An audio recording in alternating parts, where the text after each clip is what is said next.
I'm doing Hey, great, Elijah. Leticia, Thank it's you so for nice to having have me you on the here. show today. How are you doing? Beautiful. And thank you too so very much for being here. You see, I truly appreciate it. And you see, Leticia, oftentimes I love to thank my guest for two main things. All right. And I do this so often to the point where I think it has become my anthem. So, firstly, Leticia, I want to say thank you for investing in yourself. You see, you are on this platform right now because you invested in yourself. And oftentimes, Leticia, I love to make reference to the amazing mango tree. You see, some months back, I was on a particular road, and just by the roadside, there was this tall, unattractive mango tree. And I use the word unattractive because the mango tree's got no mangoes on it, and the leaves were all dry. So I just walked past it and I went my way. But you see, Leticia, just recently I was on that same road, and this time around, a lot's changed about the mango tree. You see, the mango tree caught my attention pretty good from a distance, and immediately I got the urge to move so close to it, of which I did, and it wowed me because now the mango tree's got a lot of mangoes on it, beautiful green leaves and healthy branches. Oh, it was a beautiful moment that day. I kept staring at the beauty. I was so happy, excited. I was really joyous that day. Here's my point. The fact that you dedicated your time, energy, and resources to becoming the amazing Leticia that you are today, that alone has made it really impossible for me to say no to you. Getting to read a little bit about you, learning what you do and how you're doing it, it's amazing. And I found those fruits really attractive, and I to the point where I just couldn't wait for this conversation to happen because I believe I'm definitely going to learn one or two things from the amazing Leticia. So thank you so very much Yes, for thank you so much investing for in the yourself. I opportunity. truly appreciate it. Thank you. Beautiful. So let's get started. You see, I'm quite excited to have you on the show today for some reasons. Firstly, my interest in knowledge seeking. I believe in order for one to transition from a terrible situation to that of a beautiful one, Leticia, I believe it takes the application of knowledge. And not just knowledge, but the application of it. And you see, ever since I discovered that light in the Hebrew means knowledge and darkness means ignorance, I've been so keen to knowledge seeking because I do not want to remain in the dark. So that's going to make our conversation today very important to me and even to the audience. The second reason why I'm excited to have the amazing Leticia on the show is for the sake of the audience. You see, we live in an age where information is as abundant as grains of sand. We've got lots of information flying out there. So these folks trust me for quality, high opening, and very important information, of which I'm totally convinced that our conversation is going to be insightful and impactful. So for that reason, Leticia, let's get started with your introduction. Talk to us about your personal or professional journey because right now we are so curious. We want to know how Leticia got here. Then afterwards, I've gotten some beautiful Thank you. questions for So, you. I am Okay, Leticia Leticia, over Francis. to I am the you. survival mode disruptor. I am all about disruptive, unapologetic transformations for women who are ready to exit survival mode. And how did I get here? My journey through survival mode began when I was 7, when I was told by my father that my birth was the reason for my parents' divorce. As a 7-year old, that was a lot to process. But what I heard was I was not enough. I was not enough to maintain a relationship with my parents, even though I learned 20 years later the reason why that relationship ended was because my father had an affair. As a result of that conversation, however, I grew up in a space of both of my parents remarried. Both of their spouses wanted nothing to do with me. And I was essentially caught between two family units, looking for attention and love. That attention and love came from older men for me. in my teenage years, I was introduced to a man at 14 that was twice my age. He became my knight in shining armor. He created an environment for me that made me feel welcomed, that made me feel loved. But as a young child, I had no idea that this man essentially was grooming me. Um, he put his hands on me for the first time when I was 15. He attempted to choke me. And although I knew that abuse was not something that I should be dealing with, it was a lesser of two evils because, on the other hand, I was dealing with emotional neglect from both of my parents. He again created this environment that felt safe to me. I stayed in that relationship, that abusive relationship, for 8 years. And the reason why that relationship ended after marrying him at 19 was at 22, he tried to kill me. He tried to kill me when I made the decision to leave the relationship because I had read a passage from Until Today by Ian Van Zandt. And that passage outlined that people are in our lives for a reason, a season, and a lifetime. And oftentimes we struggle in our interpersonal relationships because we are trying to keep someone that was meant to be there for a season way too long. I recognized at 22 that the reason why I was having such a contentious relationship with this man who had been abusing me for 8 years is he no longer served a purpose in my life. So after that stabbing, I divorced him and I tried to rebuild my life. I was naive once again, thinking that leaving that domestic abuse, my life would magically go back to normal. But there was no normal. I didn't even know who I was. At 22, for the first time, I had to define myself because up until that point, my definition of self was tied to the relationships that I had. So I would describe myself as someone's child or someone's wife. Not having the tools to adequately reinvent myself, I struggled with the residual impacts of trauma. I was left having to navigate the heavy weight of long-term abuse without any guidance. And what that looked like for me was alcoholism, that looked like continued entrances into highly toxic relationships.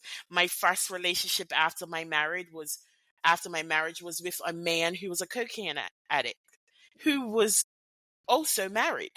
I found out about his wife 3 years into our relationship, and we had been living together. My relationship after that was with a crack addict.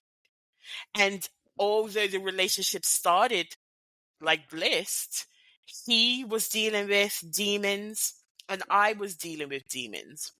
And I got sucked into a codependent relationship, unable to determine happiness for myself because it was tied to my relationships. That relationship landed me in jail. I was arrested on my corporate job one day because of the actions of my boyfriend. And that day, my mom came to jail and she asked me, "Why do you love everyone else more than you love yourself?" And that was like a Mike Tyson body blow.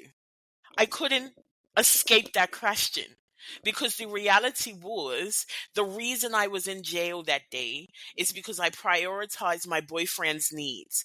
The reason why my life was array is because I wasn't making decisions aligned with my values. My decisions were being aligned with the relationships that I have been in. When I was released with no charges, I found a coach and I worked with a coach for months. One of the things that she brought to my attention was I had become very comfortable with being a victim. I had become very comfortable with survival mode.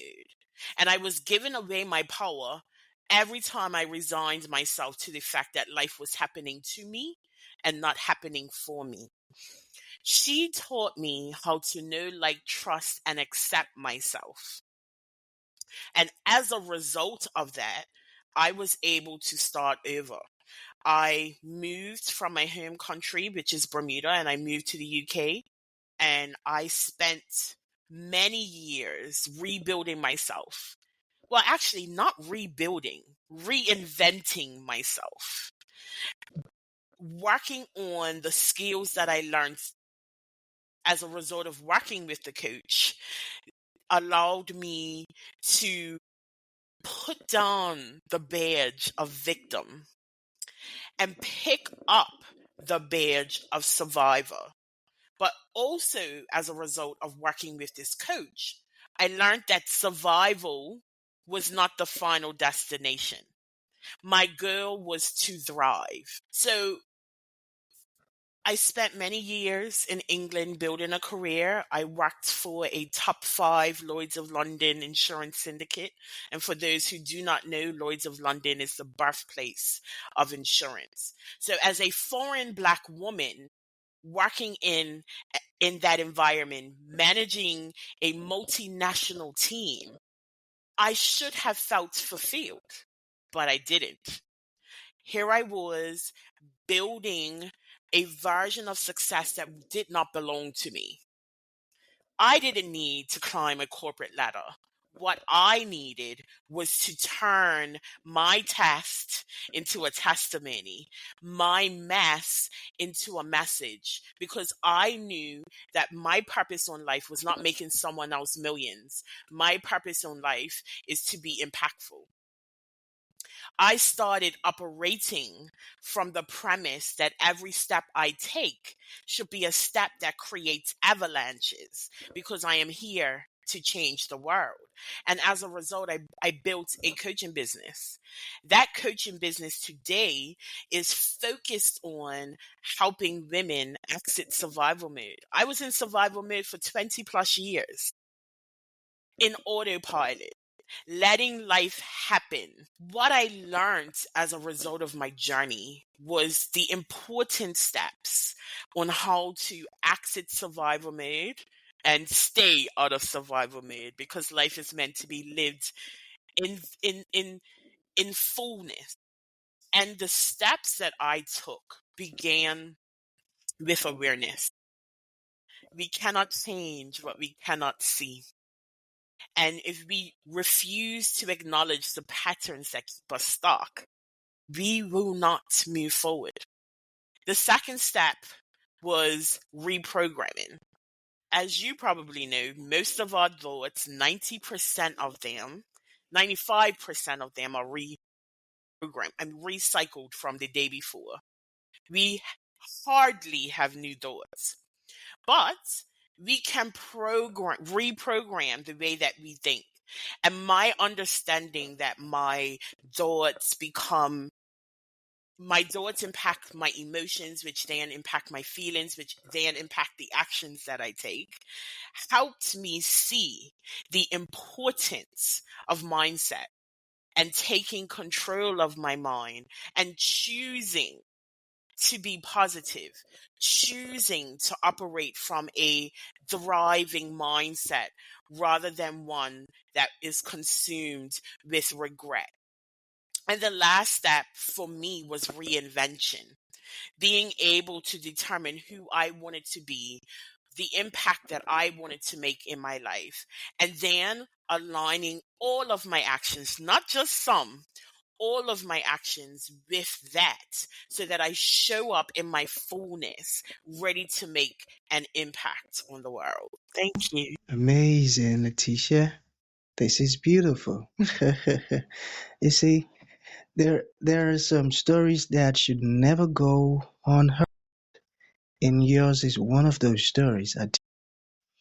You went through a lot and you came, and I love the fact that you were able to distinguish between living a life of fulfillment and just living this society kind of where it's all about achieving all of the properties, making money, and that part where you mentioned that you're not just here to survive, but to impact. And you said you weren't feeling that fulfillment when in the corporate because you're not meant to be there. You said you were meant to turn your mess, in your test into testimony. That's profound. And I love it. And you've answered almost all of my questions. It was as though you shouldn't stop talking. Okay, but I think let's just talk more on this part. Okay. You know, there are a lot of folks now who I believe are stuck survival. Can you okay, Yes. can you hear me? Okay, sorry, my network went off. So I want you to talk to us more about your coaching business, how does it help people? And for folks who like to, learn more about it or be a part of it, you've probably said some things that touched them and they felt like, oh no, Letitia is talking to me. And they'll love to learn more. Yes. Can you So talk to I us more have about your developed approach and a six-step stuff? process, what I've termed as the survival mode exodus. And it really walks through those three steps in an extended version: self awareness, reprogramming, and reinvention. It's really about allowing my clients to, first of all, become aware of the patterns that are holding them and keeping them in this holding pattern, which we know as survival mode. It allows them to establish new thought patterns and a new narrative in their lives so that they are operating from an empowered state instead of survival. It operates under the premise that who we become in order to survive must die in order for us to thrive. And I walk my clients through these six steps to essentially set themselves up for a thriving experience and future. It re-challenges the narratives. It re-challenges our alignment with success by allowing us to really get honed into our core values and create a vision for ourselves that is fully aligned with how we want to operate in life. Then it's teaching them how to show up as their future self, but also teaching them how to integrate what they learned into their everyday so that the learning and the changing is not just something for a moment. It becomes a disruptive, unapologetic transformation.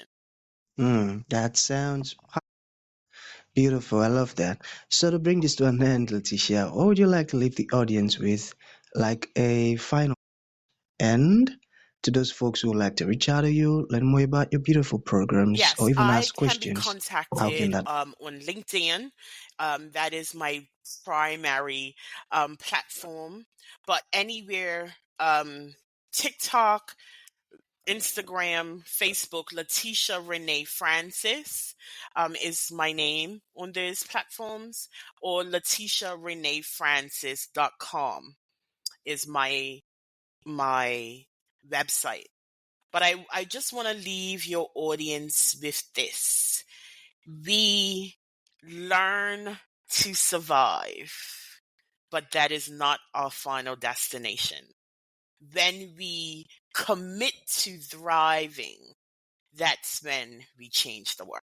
That's when we change the world. Got it.